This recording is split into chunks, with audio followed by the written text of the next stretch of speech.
All right, Ben. If you were moderating this negotiation between the players and MLB right now, good luck. What are you just humor me for a second? Humor me, McCall. Humor me. No, don't shut up. But humor me. So Ben, you're at the table. They're on either side of you.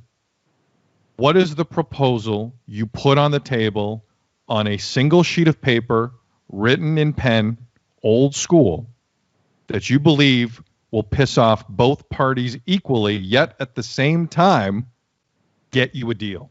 How many games? What percentage prorated? Where do you take it?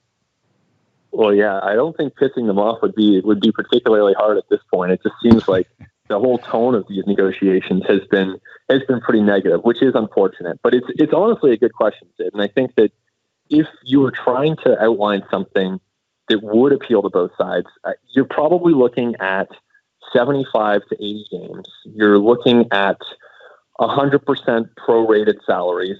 That gets the players on board. Maybe some deferrals in there to manage the fact that the cash flow is not going to be the same as it normally would. So maybe the players aren't getting all that money right away, but you defer some of it into the future, and you expand the playoffs to bring the owners a new stream of revenue that they wouldn't otherwise have. So I think if you have that as the economic backbone, then you can focus on the health and safety. I mean, that's a whole other challenge. I don't envy either side of this, the health and safety or the economic side.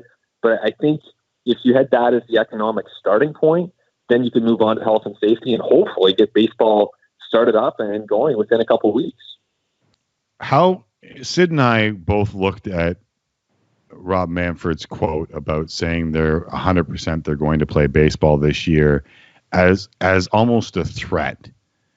If they ended up invoking the clause that would allow them to force Major League Baseball Players Association to play 50 or so games, like how bad would that be for whatever we're about to do in 2021? And how bad would that be for the joyless games that we would end up playing if we did? Yeah, I think that would be really bad. I mean, anytime you go through a negotiation, you're trying to find common ground, and then one side just says, well, no, it's actually going to be this way, and it's going to be my way, and you have to show up and do it because those are the rules. I mean, that is a recipe for a lot of dissent, a lot of resentment from the player side.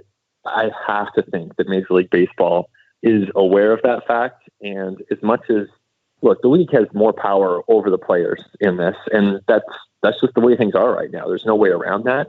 That's not going to change anytime soon. But I think there's a difference between using that power to get an agreement that works for the 30 owners and using that power to absolutely destroy them and run them into the ground. Because in doing that, you do run the risk that you do damage to the game. So again, I don't think that these owners are short-sighted enough to take that path, but we'll find out in the next few days. Here's the only silver lining about this entire delay. They're going to get max 3 weeks to get ready for this. And I hope this kills spring training and cuts it off at the knees going forward. I don't need 6 weeks of it, man. I'm sorry. I don't need 6 weeks. I don't need pitchers going out there for their one inning in late March as they quote unquote ramp up. Now I know ramping up is an actual thing that's important to pitchers because that's their livelihood, and I don't want to disparage that. But to have 6 weeks of you're going to get 3 weeks, and guess what? You're going to be ready. Why? Because you got to be ready. So I hope at the minimum, good to come out of the bad. The good that comes out of this is spring training dies as we know it. I'd be up for that. You know what? It's nice going down there for a bit, but 6-7 weeks, all the games and the road trip. It's Dunedin. You're not going to Maui. Like, what are you really doing down there?